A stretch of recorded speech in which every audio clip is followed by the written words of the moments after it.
Bonjour, on se retrouve aujourd'hui pour une nouvelle vidéo consacrée à cet ustensile qui s'appelle un fumoir et qui est indispensable pour une intervention à l'intérieur d'une ruche ou lors d'une récupération des serres. Donc il se constitue de deux parties, une partie où on va mettre le combustible, une partie le soufflet. Le soufflet envoie de l'air à l'intérieur pour attiser les braises qui sont à l'intérieur. Souvent on rencontre des difficultés quand on veut démarrer l'enfumoir, donc le principe aujourd'hui c'est d'avoir deux trois méthodes et de trouver son bonheur dans celle-ci. Donc la première méthode, on va utiliser du carton. C'est la méthode qu'on va utiliser uniquement pour des interventions dans la ruche qui seront très très courtes. Juste une minute ou deux. On n'allume pas l'enfumoir avec des méthodes très compliquées. On utilise juste du carton qu'on va enrouler de cette façon-ci avec les alvéoles verticales afin que ça puisse faire du tirage.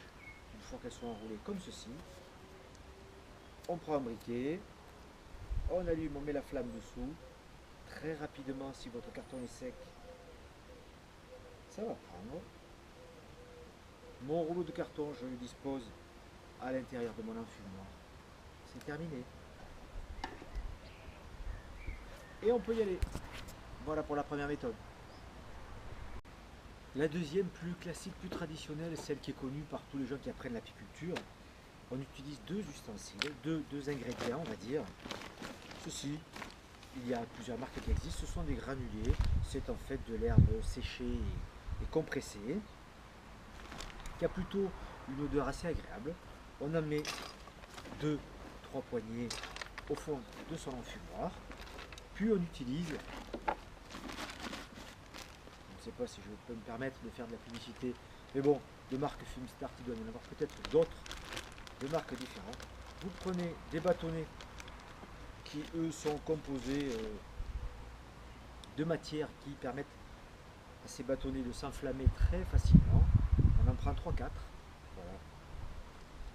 Même opération que pour le carton. Comme ça s'allume très facilement. Aujourd'hui un peu de vent, donc je vais juste m'abriter du vent et en quelques secondes ces bâtonnets, vous allez voir, se mettent en route. Voilà, c'est fait, quasiment fait. Une fois que c'est fait, je vais les mettre à l'intérieur, les déposer à l'intérieur de mon enfumoir par-dessus la petite couche de granulés que j'ai au préalablement disposé à l'intérieur. Je laisse faire.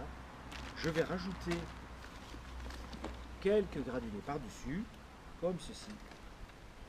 Et je laisse faire pendant 2-3 minutes. Voilà, on se retrouve 3 minutes après. L'enfumoir est parfaitement allumé. Ça se consume bien à l'intérieur.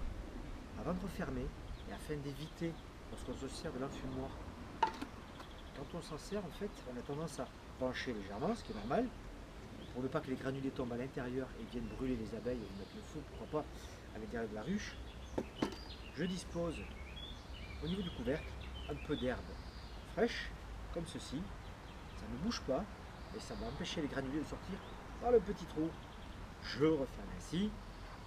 Comme vous pouvez constater, ça fume toujours aussi bien, et aucun granulé, aucune graine ne tombe par là. Donc une troisième méthode, qui est à peu près équivalente, si ce n'est que je vais commencer en utilisant des épines de pin, ce sont des épines de pin style pin parasol qu'on trouve en bord de mer, quand vous partez en vacances. En revenant, vous prenez un seau comme ceci, je mets toujours un petit peu d'avance, ça fume très très bien. On l'allume de la même façon que tout à l'heure.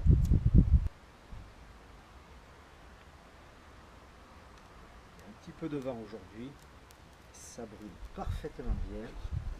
Je mets mes épines à l'intérieur, j'en rajoute un petit peu si besoin est, ça fume super bien, donc je rajoute des granulés, comme tout à l'heure, par-dessus, et là je ne vais pas laisser mon enfumoir pendant 2 ou 3 minutes parce que là il s'éteindrait, je le maintiens, pas trop vigoureusement, tout doucement, et d'ici 2-3 minutes, mes granulés auront parfaitement pris et je pourrai aller intervenir dans la foulée. Je reprécise comme tout à l'heure, pour ne pas que les granulés tombent, un petit peu d'herbe verte, fraîche, à l'intérieur. Je referme et c'est parti. Cette méthode est tout aussi écologique que la première. On utilise des matériaux naturels, un peu plus économiques, puisque là je n'ai pas eu besoin d'acheter ces bâtonnets pour allumer. Je suis maintenant prêt à intervenir au niveau de la ruche. Je pars avec mon enfumoir. Un petit rappel pour les novices, on évite d'utiliser l'enfumoir de façon brutale. Pas de gestes brutaux comme ceci, mais toujours très léger, en commençant par l'entrée de la ruche, avant d'intervenir et d'ouvrir le couvre-cadre. Très léger, comme ceci, tout en douceur. Voilà, bonne journée, à très bientôt pour une nouvelle vidéo et n'hésitez pas, pensez à vous abonner.